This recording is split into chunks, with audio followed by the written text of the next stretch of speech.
Okay, this is our general love guidance for January 1st of 2025. First reading of the year.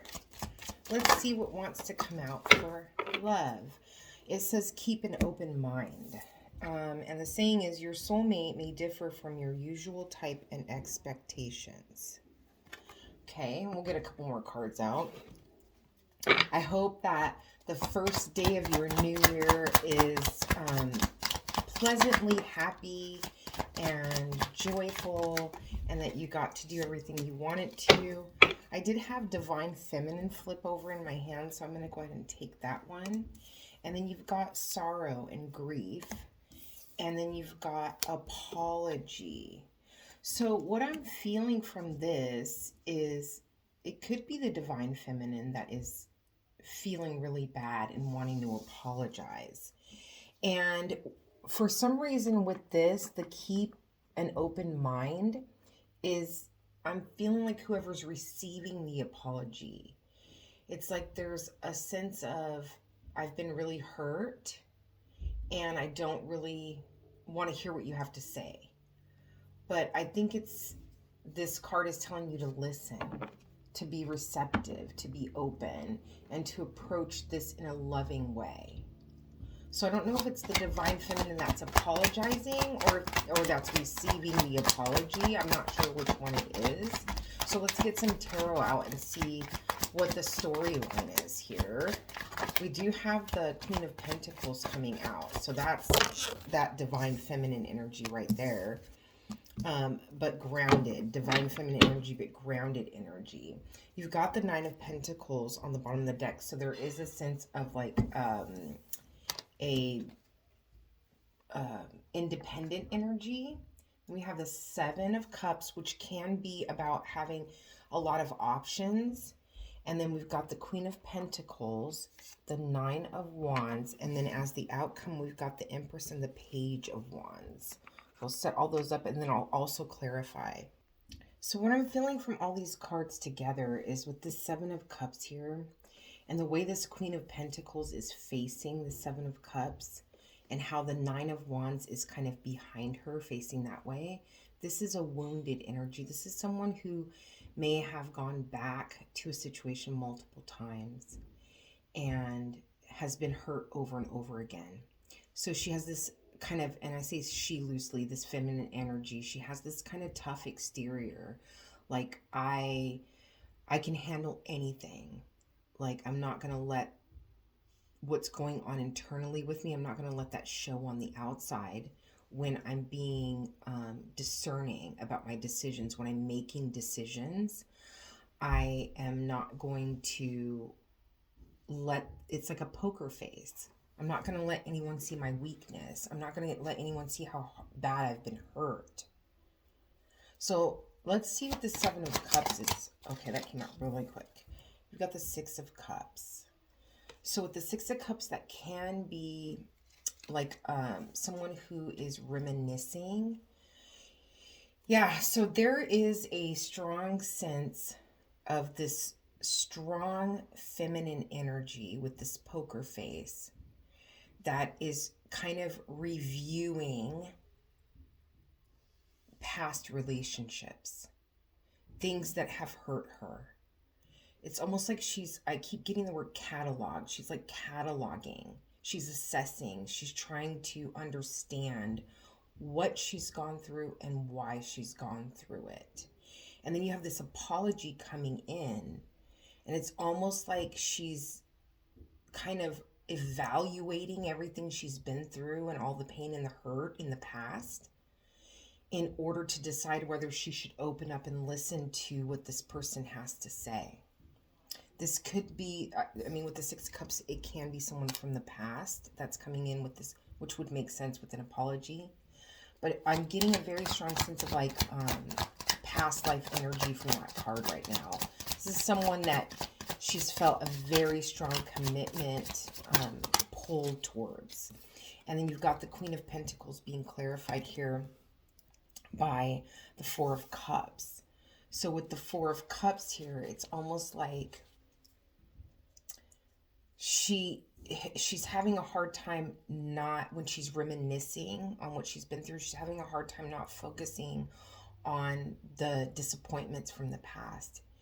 And what I feel like this reading is telling you is that when it comes to failed relationships, if you can look at them, and I say this because this is something I've gone through myself, if you can look at them as the person was in your life for the purpose of giving you an idea of what you want and what you don't want.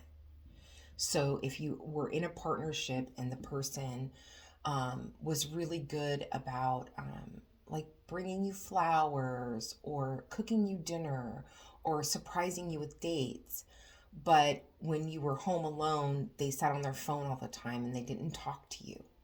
It's like that relationship is showing you that those kind acts that they did for you, that's something you enjoy in your life, that's something you want in your life. But at the same time, it's showing you that you want someone who can communicate with you, who has good conversation with you, that there is a good and a bad. Nothing is all bad. Everything is in balance. So when reflecting on these past disappointments and past hurts and what you might consider failed relationships, they've all been lessons and learning that you've experienced. Why is the Nine of Wands here? Why is this Nine of Wands here? Ooh, that's a lot of cards. So I'm going to take this one because it came out separately. This is the Eight of Cups. So it's like with this, it's like this sense of resilience. It's like, even though I've been hurt, even though these things have happened to me, I'm not going to give up on love. I'm going to keep going until I find what makes me happy.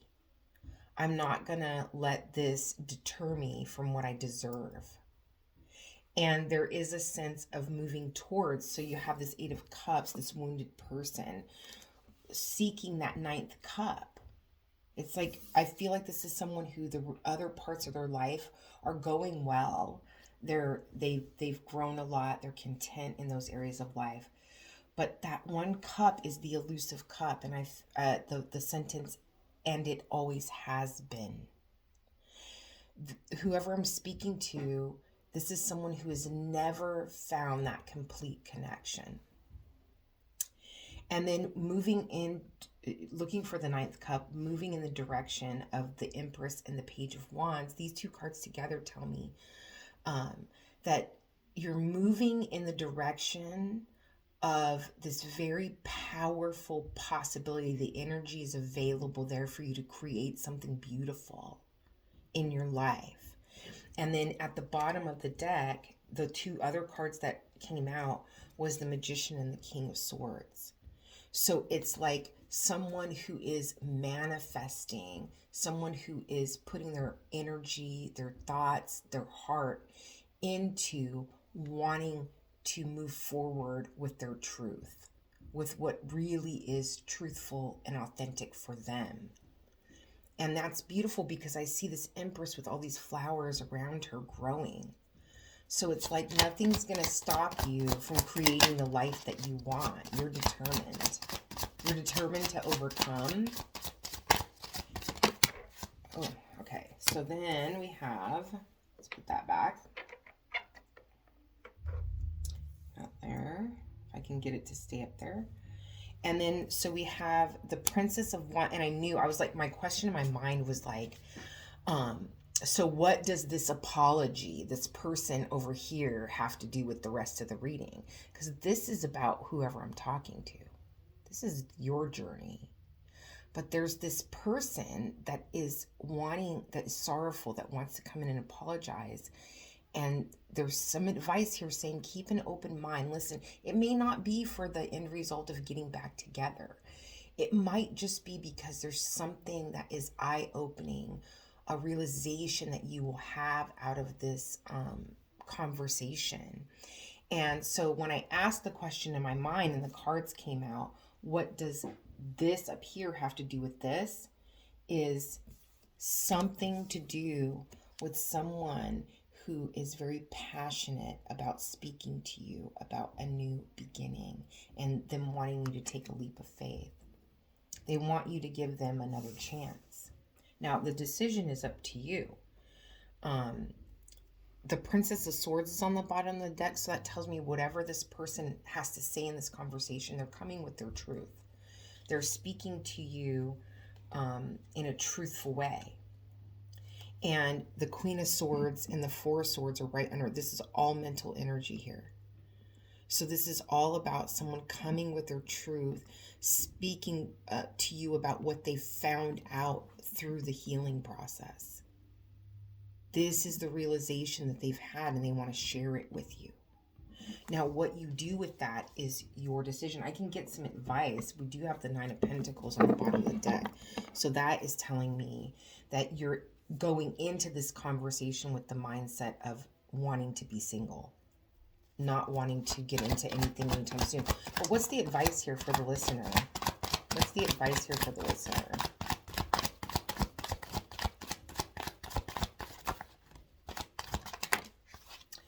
Card is going to drive me crazy. Okay, let's put that right there. All right, so the advice here is it's not time yet. I know that. So even if you are inclined to reconnect with this person, it's not time yet. Yeah, so you've got the Six of Swords along with the Tower and the Devil. So to me, what that's saying all together is you might have the inclination, if there's anything that's triggering to you in this conversation that is toxic, that you are totally fine with moving on very, very quickly. You're not even going to think twice about it. It's almost like you're waiting for something to come up that is like, yep, I knew it. This person hasn't changed. So I would say the advice is to listen to your intuition, but at the same time, I'm feeling strongly it's not time to make a decision yet. Hear this person out, see what they have to say, and then take a pause afterwards to kind of see what you want to do from there. I hope that this helps. Many blessings, and may you have a prosperous, abundant, beautiful, love-filled new year.